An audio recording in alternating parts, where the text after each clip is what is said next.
So you have. I heard blush.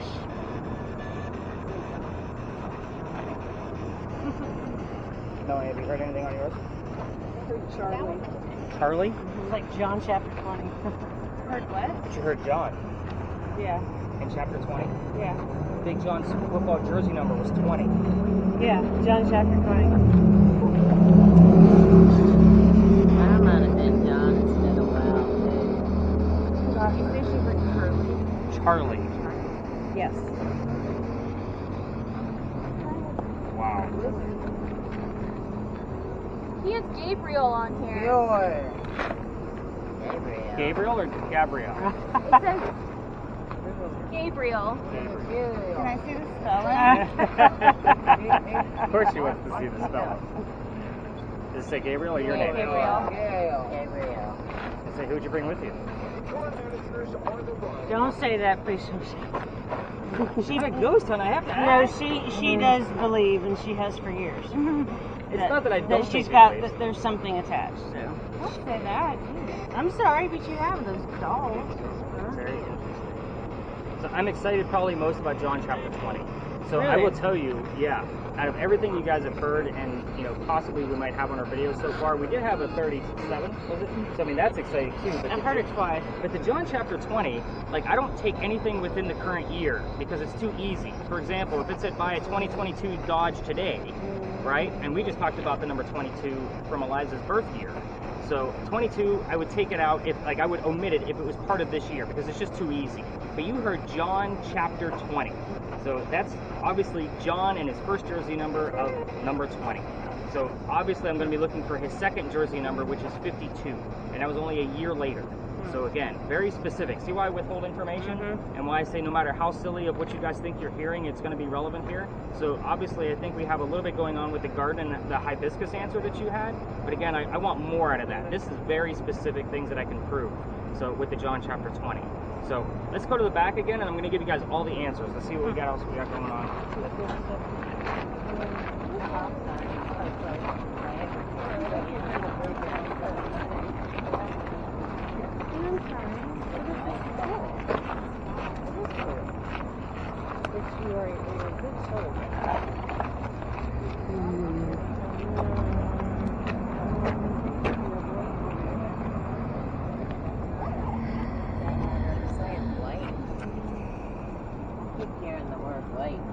Wait.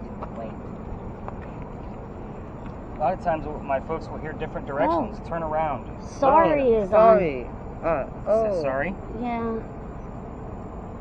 So whenever I'm breaking out the tablet, I will always kind of go around the horn so everybody can kind of see what's going on. That way you guys don't have to feel like you need to rush up against me. This is Eliza Lucas Pinckney. Obviously the maiden name being Lucas. She married Charles at the age of 22. See why 22 is relevant here two ways? You're going to find out about her birthday here in a second. But the first wife, her name was Eliza Lamb. So Lamb and Lucas were the two maiden names. I've gotten both of them obviously on different spirit boxes from time to time. This Eliza married Charles at the age of 22. Charles was 45. 23-year age difference between the two of them. Anybody get the answer of what actually happened to the mansion? Who was asking that question? It did burn down. So the only photograph we have of this mansion was the fact that it burned down in the Great Fire of 1861.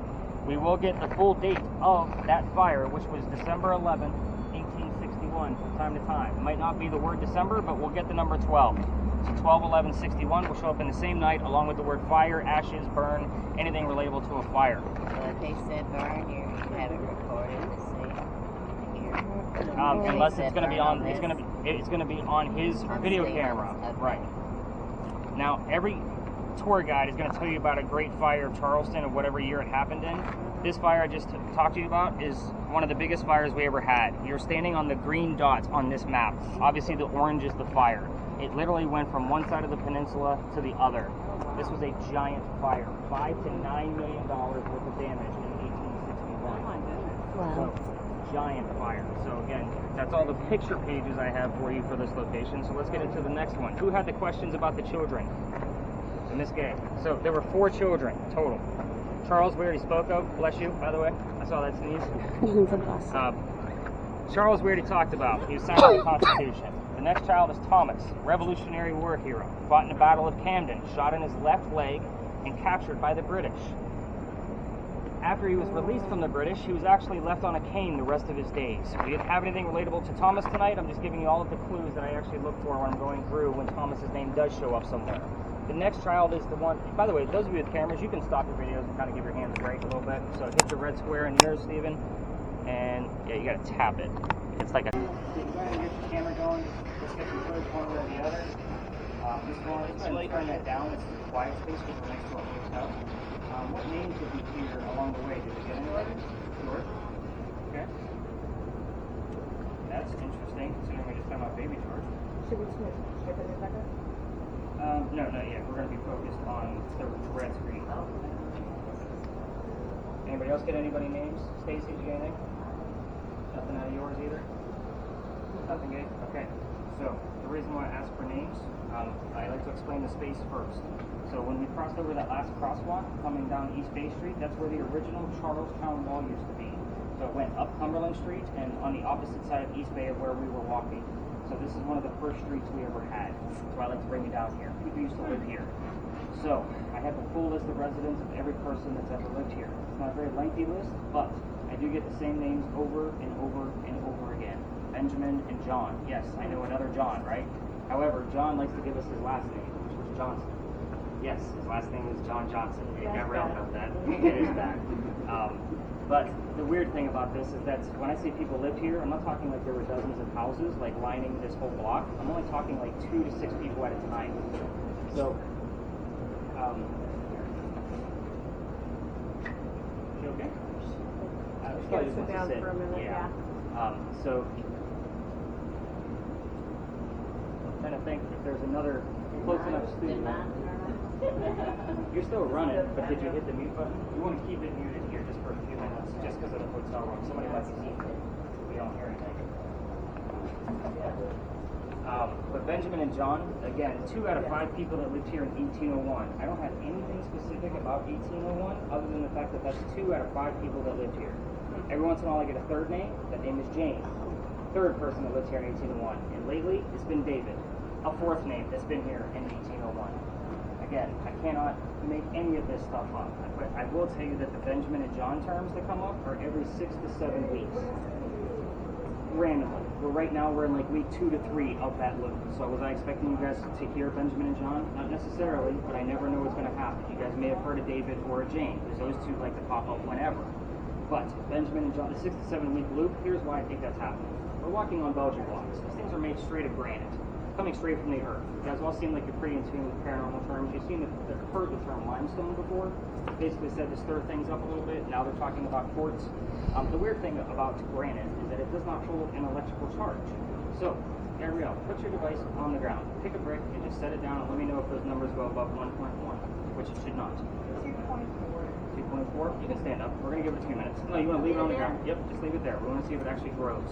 At times, these bricks will give me an 11.7. I've seen an 8.9. Again, these readings should not be there at all.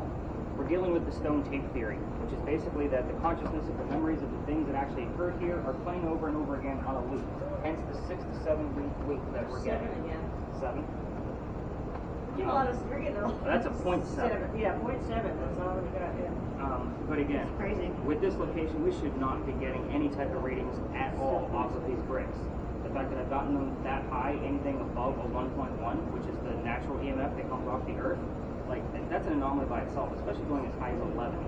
But we're dealing that stone tape theory is very interesting. There's not a whole lot of answers to it. It's just I've been studying it now for probably the past 5 or 6 months, trying to make sense of it. Just like every other paranormal investigator out there, because it's very complicated. You have to know your stones, and you have to know what's going on with those stones. Before people lived here, the Freemasons had a Masonic lodge here, hence the name Lodge Alley. So we do get terms wrapped around the Freemasons. I'm talking Freemason, Mason, Brick. The fact that there's a G in the Masonic symbol, that's an interesting piece considering we heard the name George. So that's very interesting by itself. I'm not going to count it yet until I get something else. But we have gotten the term Illuminati out of the spirit boxes sweeping the radio stations. Here's the weird thing. Who the hell's talking about the Illuminati on the radio, first off? Because you guys know we're listening at DJs and song players, right? The other piece of that, why am I only getting it in this space? Last year it was 6 times, and I've already had it 3 times this year. Verified. One of you guys heard it in real time, and and then I verified it the next day. So again, I can't make this stuff up. I'm not looking for it, it just happens. I stall in this space because I'm just basically waiting for the recordings of the video and the spirit boxes to hopefully capture something that we can catch in the review. And along the way here, we will get those Benjamin and John names on that 6 to 7 week loop. I'm going to take you to another alley. However, I can't take you all the way through. The reason being is because I've been kicked out. You guys have all the blinky lights and all the noisemakers and that kind of thing. And I'll tell you that story of how I got booted out of there once we get to that space. But I still tell the story because we're going to stir up some activity and hopefully get quite a bit of evidence out of it because we're going to be relatively close to it. Kind of like the Big John's to Pinckney Mansion ratio. It's going to be the same principle with that once we start stirring up a little bit of activity. You're going to see a lot of tours moving forward. If there's any tours out tonight, I don't think there has been. I haven't seen anybody out tonight except for us. Apparently we're the only ones working. So if we run into those other groups, I just kind of choose our spot and you'll see what's going to go on from there. But I'd at least like to let you know I'm not going to take you through that next alley on purpose. So I'll explain more about that once we get over there. So we're going to be cutting through a neighborhood to get to that location. So those of you with cameras, as we exit, I want you to stop your video. Miss Mary, if you want to take a few snapshots for everybody going down the alley, I hate to say you're going to be the last one out, but turn around as we exit and take a few pictures. We do capture a lot of orbs with Miss Marla's camera in this location. So this is an interesting space all by itself, just based off the video. So again, continue taking video until we exit. But yeah, let's head up to that next alley. Go ahead and pick up your device. Definitely do not leave that device here. And let's go see if we can capture it at the next spot.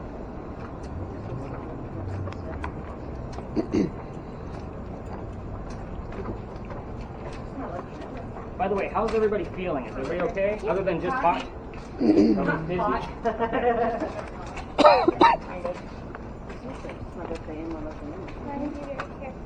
Be careful, Ron.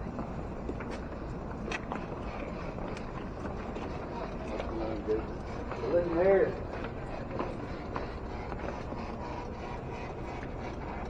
Did you get anything? Somebody's here. Tell us who you are. Give us your name. Those of you with the other spirit boxes, go ahead and turn them up and you're here. I heard something.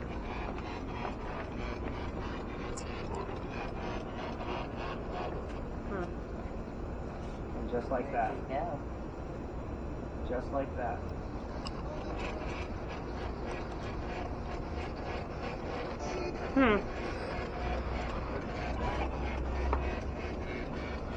Sounds like you said Ripley. I don't know. I'm tone deaf.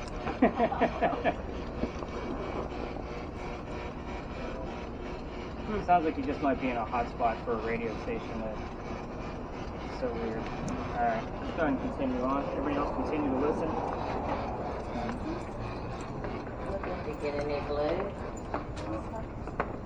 Oh, it's right there. Okay.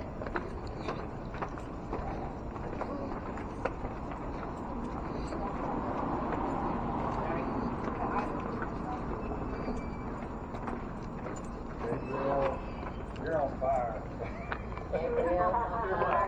Careful.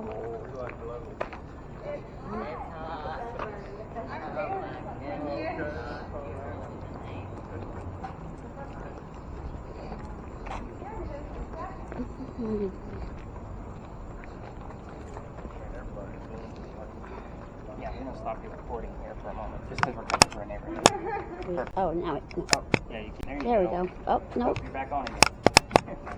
Okay, how you doing with that though? When I say like very discreetly, you can almost hold it from up here, and that way you can kind of almost just keep it at your side because we don't want to be trying to film people. Other tours do go down there, so that's part of the reasons why I say discreetly. They did not pay to get filmed, unlike you guys. You guys paid to get filmed, all right? You're all rock stars tonight. Ryan, I have not seen your word list in a while. I'm going to take a look at that before I get into the history of the location.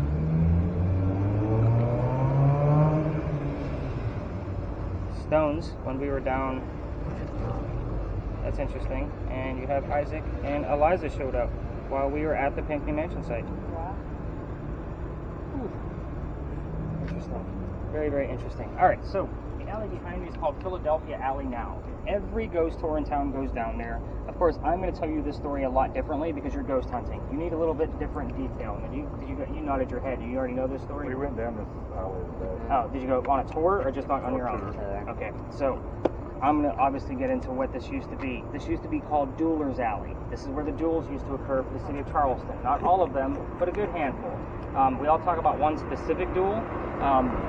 And by the way, I will tell you that I'm excited about the name Eliza showing up on Ryan's spirit box while we were still at the Pinckney Mansion site. Told you guys about the number 7 that was showing up earlier. We also had the name Isaac, and that's gonna make a whole lot of sense based on where we're standing. This is when we were talking about 7. This is the story. So, kind of, if you can pay attention to some of the keywords, I'll slow down on. So, we all tell the story of one duel because we can prove it, right? That's the whole reason why we do it. There's a doctor that moves down here from Rhode Island. There's a cop right there in the corner. He moves down here from Rhode Island because he's supposed to get married to his fiancée, Amanda. Amanda just inherited a bunch of money from her dead parents. She has an attorney that's helping her out with all of this cash. The attorney thinks that the doctor is just after Amanda's money, so he tells Amanda to get rid of the doctor. So, the doctor moves to Charleston to prove that he's not just after her money. The doctor's name is Joseph Brown Ladd. His birthday, by the way, is July 7th, 7-7. Just so you know why I always look for the double sevens here. So, when he gets into town, a coachman set him up to be robbed and killed. It wasn't a very good start to his stay in Charleston. But somebody walking by with the name Ralph Isaacs, we had the name Isaac show up on his word list when we were at the Pinckney Mansion site, along with your 7. So again, a little weird. But Ralph, I'm going to stop on him for a second because his initials are the same as where the doctor came from. Rhode Island, Ralph Isaacs. R.I. shows up here a lot. We also got the letter I on his word list, did we not? I think we did, didn't we? Very interesting. Again, I don't know why it's bleeding over so far away. That happened a few nights ago as well. And it wasn't just that spirit box, it was others, multiple. It's just so weird. But anyway, Ralph says, dude, you don't want to stay here. He's got a gunman inside. He's going to try to kill you. But I got some friends at 59 Church Street. You can stay there, and you'll be safe. So the doctor takes him up on the offer, and the two become friends. The longer the doctor stays here, the more his practice starts to take off. He's making his own money, proving his point that he's not after Amanda's money. So he becomes known as the Whistling Doctor. Every haunted city you will ever visit has a cliched whistling ghost. I guarantee it. I actually have proof, and I'm going to get into that in just a moment. But him and Ralph go see plays together, but they can't sit next to each other because the doctor makes more money. That's just the way the hierarchy works. They're talking about William III one night because they couldn't sit next to each other, and they're arguing over the new actress that was here. The doctor thought she was great, Ralph not so much. It gets a little heated when Ralph starts insulting the doctor's fiancée, Amanda, back home in Rhode Island. They go their separate ways. Ralph, being from here, puts an ad in the newspaper telling the whole city of Charleston what he thinks of the doctor. The doctor sees this nasty ad and he rebuttals with, let's go to Dueler's Alley, we're going to settle this, and somebody's going to die. So they come down, they take their 10 paces, they turn, the doctor points his gun in the air, and he shoots. He did not want to kill his friend, just wanted to have the courage and bravery to show up to the fight. So Ralph, he has his one shot, sorry Steven, puts it in the kneecap on the doctor. I got to kill somebody in this story, and you're in front of me. So, the doctor drops to the ground, his friends pick him up, they carry him home to 59 Church Street where he dies 10 days later after refusing medical treatment. The guy's a doctor, he probably tried to bleed it out himself. So, the campfire ghost story part of this is that as you're walking through the alley, turn on your voice recorders, you can hear the whistling from the doctor. If you're going to do that, I'm going to warn you that every local knows this story. Anybody walking up and down Cumberland Street or Queen Street from the other side throws a whistle down the alley. I do it every single night on my way home to my garage. Because my garage is right there, we end right there, which means I have to pass the alley. If my daughter's on the tour with us, we race to see who's going to throw the whistle first. So, again, she's 15 and it's a fun little game to keep her interested in history. Here's how I got booted out of this place. This is the fun part. Oh, by the way, I do have whistles that I cannot debunk from when I used to take my tours all the way through there. But again, I have a lot that I can because of the locals throwing their whistle. So they also say you can hear gunshots, but I don't have any proof of that. But here's how I got booted out of this place. The end of this alley is different than the alley, the side that we're looking at, because the alley didn't always come all the way through to the Cumberland Street side, which means the bricks on the other side are older. Those are sun-dried bricks from slave children. I used to show them off on the tours just to show how far we've come, especially when I have a diverse group of people. We all need to see it because it's a reminder of what we actually used to do. There's a full handprint in one of those bricks at the end, and fingerprint swipes. Those is from a slave child. When I'm taking people on a ghost hunt, everybody wants to put an EMF or a spirit box meter near it. Again, that kid's not staring at that brick in the afterlife. There's no point for us to be doing any of that. It was a matter of me showing off history, not so we can get paranormal activity. The kid's not staring at it. It's right outside a gentleman's dining room window. November 26th of 2020, my group decided they're all going to huddle around that one brick. And again, it's outside a gentleman's dining room window of his beautiful mansion at the end of the alley. He come out screaming. Yeah, I was in the wrong. We'll just put it out there. My daughter was on the tour. She thought it was great because Dad's getting yelled at by one of the neighbors. So, the next day was Thanksgiving. I did not have a tour that day. I had worked over 20 years in retail management. I finally had a Thanksgiving off. I'm sure you all can feel my pain on that one. Yeah, right? So, the next day was November 28th of 2020. I got a phone call from the tourism office asking me to go down halfway or reroute my tours. We're allowed to go down halfway, but it's not fair for my groups of 10 to be navigating around 20 to 60 other people from the other tours that love to go down there. So I decided I'm going to reroute and tell my team, we're going to wing it. I don't believe in this story, but we're going to see what happens. It's a great little pirate story. I'll tell you what I know. Before we leave, I did not tell them who we were going to be investigating. Somebody hears the name Anne on a spirit box, just like the one you're using. Did not tell them we were going to be investigating Anne Bonny, famous female pirate of the golden age of piracy. We get there, and I'm like, okay, there might be something there. Maybe we'll see. Somebody else hears the number 300. I don't know what the number 300 means in relative to the story, but we were there on November 28th of 2020. Anne Bonny's trial for piracy was November 28th of 1720, the exact 300-year anniversary of her pirate trial. So again, I take you guys there night after night in hopes, roll the dice, that we're going to capture something from Anne Bonny or the crazy whopper of a story that I put together based on multiple resources, because again, it's pirate lore. So that's where we're going to head next. Has anybody heard or seen anything on their cameras before we move on? Okay, have you heard anything? Nothing? Anything pop up on Ryan's list, Marla, that you can see? Anger. Anger? Oh yeah, there's an argument obviously Yeah, going on anger down there. and Yours has been muted. Yours has veiled. been muted. Anything on yours? What was it? Veiled. Veiled.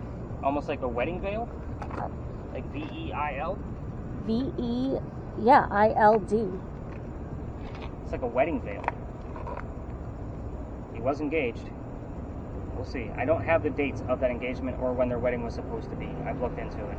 So, nothing super specific. So, we're going to move on and see what's going on with this crazy female pirate. Those of you with cameras, if you want to continue recording, you can do so. I can take that. There's going to be a garbage can along the way. If you want to get rid of it. Is there one? So, actually, let's head up and go see what we can find out.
Part of the reason why I brought us way over here. I normally stop way in the back, but you guys are all quick. Move over a little. Move over. Give me an opportunity to take the bag off. Lauren.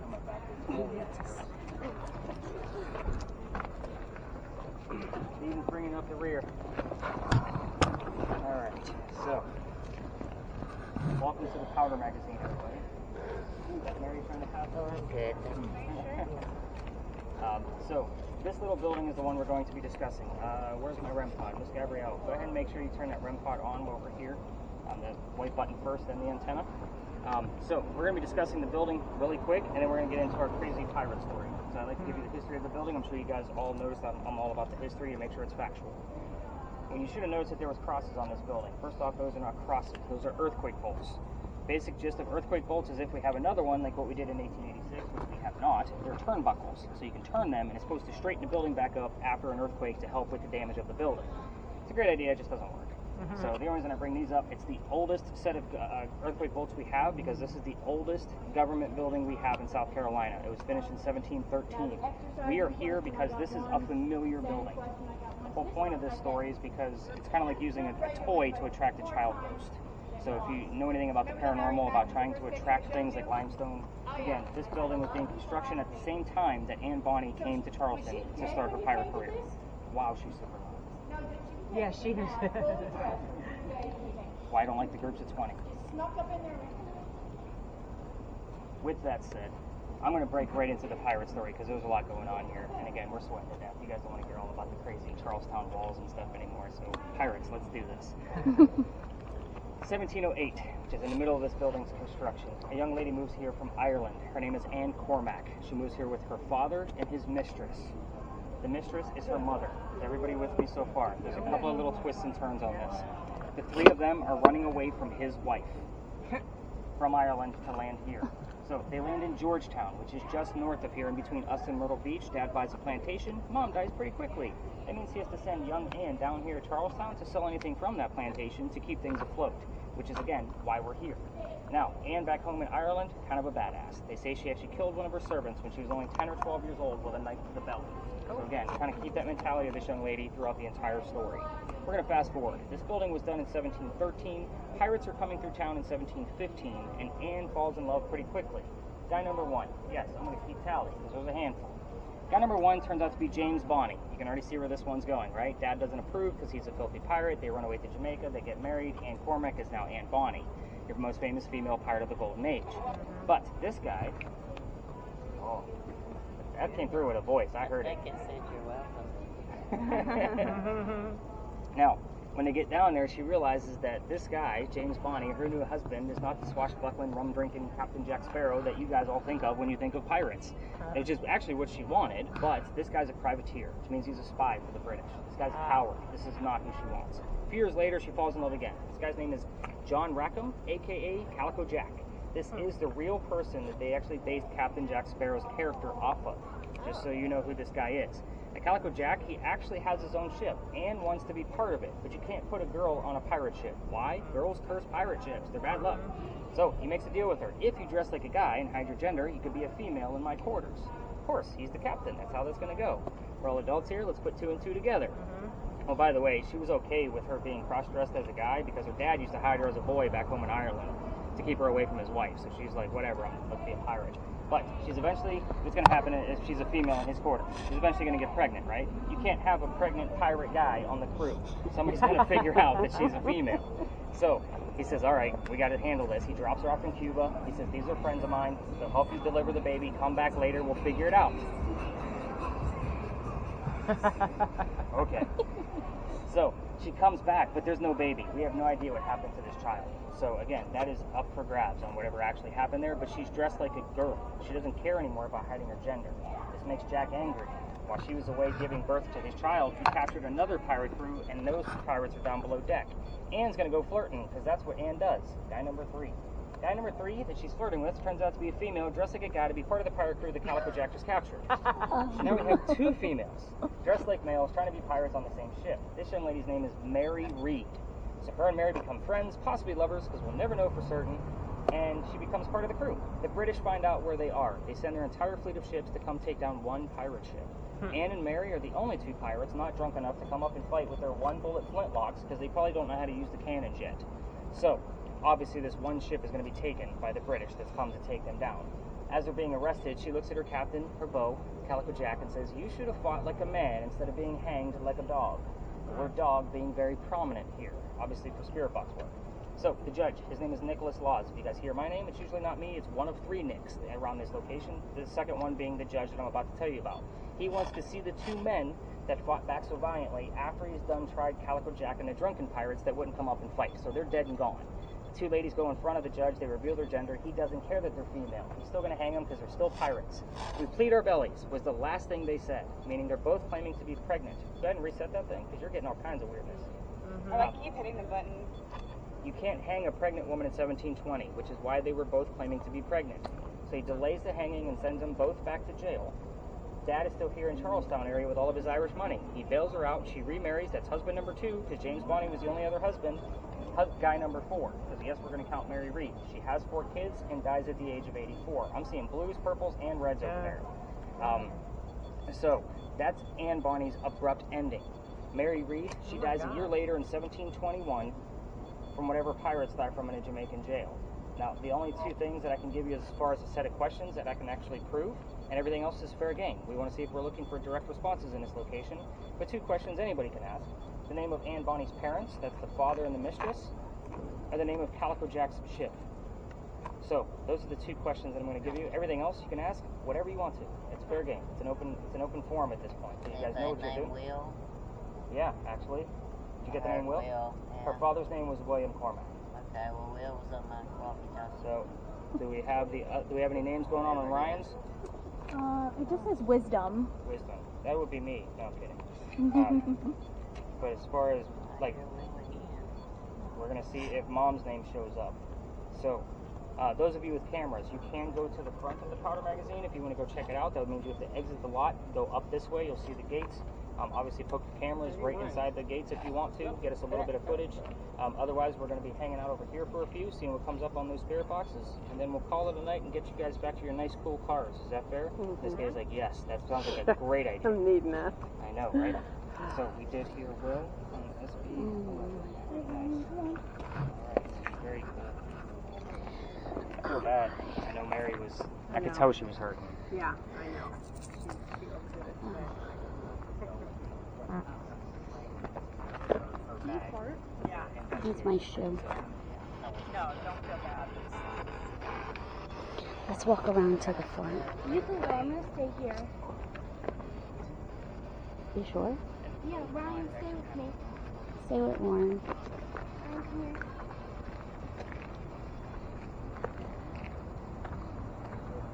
And what were the names of your parents?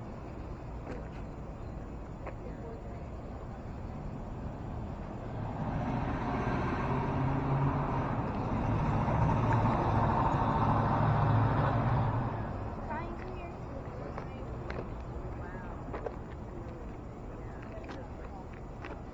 Here, Ryan. Can I see what you have on your phone?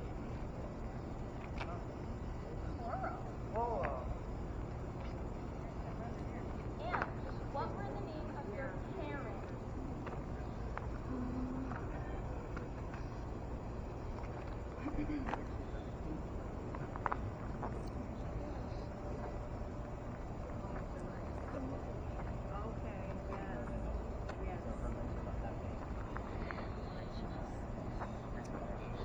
Her hands are just open her hands.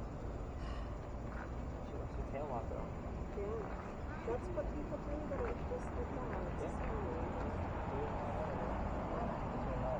Epilepsy and disability. Ryan, come here. Scoop each other up. Sorry, I'm all nasty. You shouldn't be touching me. Well, sorry. That's what I do. Yeah, I can see it all over Mary's face. I'm like, yeah, she's gonna make it. Yeah, yeah. But, hey, what the hell? I'll leave you alone for a few minutes. All right. You're welcome. You want to find out if miserable? Do you mind if I ask a question? What you got? Is there supposed to be like a little dot right there? So that's going to be a reflection off of, because it's moving with your camera. Move it real nice and slow. Do you see how it's moving with the camera? Yeah. It's a reflection off those lights in the background. Okay. All right. But good question. Sorry. What you got going on, Melanie?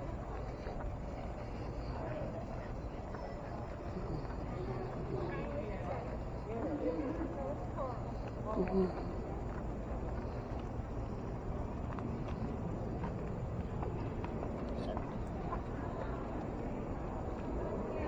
my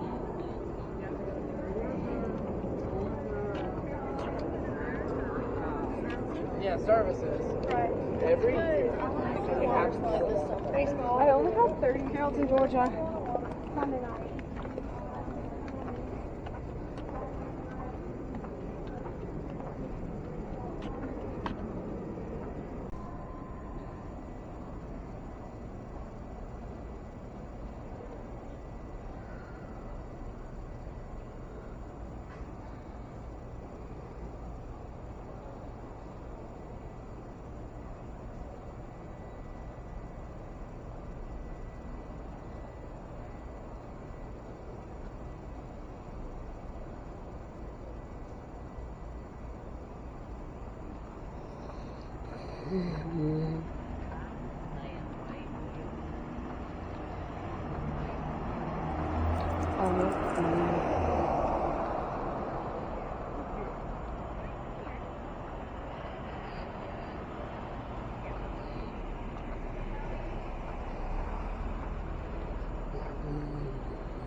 What about Lucas? I heard Lucas just in. So you heard Lucas. Yeah. And we have it on the word list too? Yes. I heard And then Lucas. consultant is on there too. Who is So Lucas? here's the funny thing about Lucas. So you all know that that's Eliza's maiden name. Her husband is buried across the street. So at times I will get things relative to Charles or Eliza, even though Eliza's not here. It's almost like Charles has given us clues about his wife. Like I'll get 70, because that's how old she was when she died. We hear Philadelphia over here all the time. We get all kinds of little tiny clues. Stacey, we're all focused on you, girl. It's about you. So the second night I was using that device that Stacey has, just so everybody knows why I get so excited about it, I just told the pirate story that night, and we hear the word pirate as I'm wrapping things up. That person's close to the thermal imaging camera, and it said it clear as day. Pirate. It wasn't like part of a conversation. It was like a single word, pirate. I'm like, who the hell's saying the word pirate unless it's a baseball game? Right? We caught it on the thermal imaging audio. Beautiful. That's why I love that device so much, because again, what we do get out of it, we've gotten both names of the parents here before. We've gotten the word gun out of it with Philadelphia Alley. Would Wade be on one? Oh, Ryan, I wanted to see your list. Let me see your phone, buddy. Let me take a look, buddy.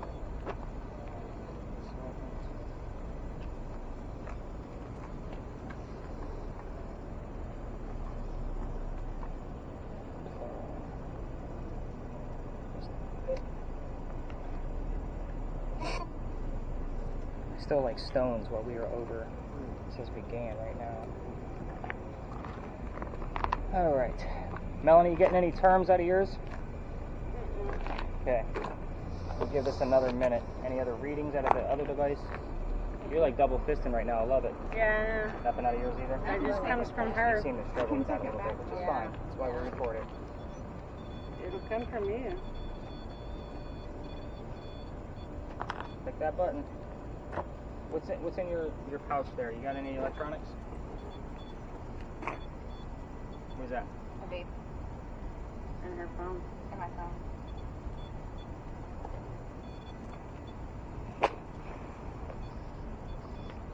I wasn't trying to be nosy. I just want to know if you had electronics in there to make it go berserk like that. But you're not vaping. It's only going to give you a signal if it's actually if you're hitting it. I tested that before. Interesting. I'm excited about that 31. Like, holy cow. That's huge for this location. 7. Very, very cool. Alright. I'm going to start showing you guys the answers. Gather around.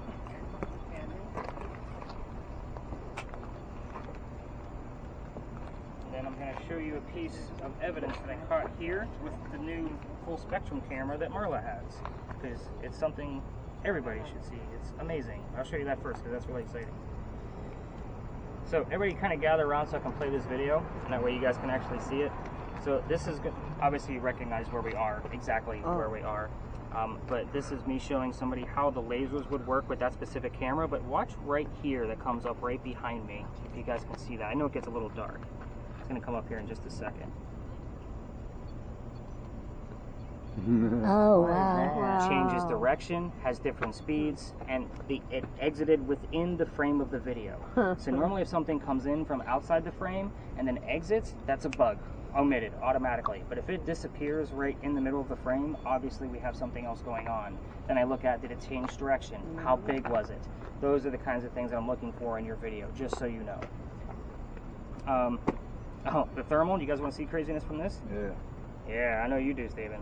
So I had to take still shots. Like, these are progressive still shots because it was an 8-year-old girl that had it. So it like literally looks like this as she's walking by. But I noticed this blue dot right here. Watch how it gets bigger.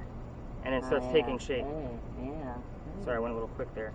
Notice how the coldest part on that is the face. So that was I think at the one point. And, yeah, and it was walking. Like, you can see it walking. And there's always one of us in view, which is why I told Steven to keep somebody in view, because our skin temperature, that blue person should have been our color. Does that make sense to everybody? So that's what you guys are looking for when you're going through your data in the morning. That's here? Yeah. No, that was actually at the Big Red Barn. Oh. So, Ann Bonnie, this is one of the, what was that? 23.7. No, it's not that many. Holy cow, what are you doing? Like, you need a job. Remind me to write that one down. Like, that's huge for this space. Ann Bonnie, one of the few pictures I can find of this young lady with a shirt on. I get a lot of teenage boys on this group, and the reason why those shirts or the pictures of her are topless is because she used to show a breast to the men that she just killed to show that they were just killed by a woman. Again, I told you she was pretty badass. So again, everybody likes to kind of depict her as kind of like the voluptuous vixen, and she was the hero. And of course, I just made her out to be a hero in your story. So of course, I love this picture for you guys. The name of her parents were William Cormack, that we already heard, and then Mary Brennan. None of you were expecting a secondary Mary, by the way. Mary Reed was the friend lover, and then we have Mary Brennan, the mom. So again, we didn't get Mary that came out of that. I also like to show you Calico Jack. Calico Jack, and then we will wrap this up because it looks like Miss Mary. Oh, is that not Miss Mary? No. I don't know where she went up She to. told me she's at the powder keg. Where's that? Right where we're standing. She's probably right out in front. Oh. Calico Jack. He was named Calico Jack because of the jackets that he wore. They came from the British captains that he killed. It was, again, Fancy Jack, basically is what that means. So, the name of his ship was called the Kingston. Am I expecting Kingston to come through a spirit box? Not unless it's from the disembodied spirit box that Miss Marla was using, or I'm sorry, Miss Stacey was using. But again, if the word King shows up on another spirit box, I get excited about that if it's a direct answer of what was the name of Calico Jack's ship. King. I'll take it. So again, it's about all you're going to get out of that because it's a very old name. So what was that last number? And then I'm going to start collecting devices. 21 point something. 21.7 again? Like 7 with another number in there? Maybe you would answer me. Alright, so as I collect devices, you guys can ask me directions. You can ask me a million questions if you'd like to. But I do want to get Miss Gay set up. So You're that way done. she can get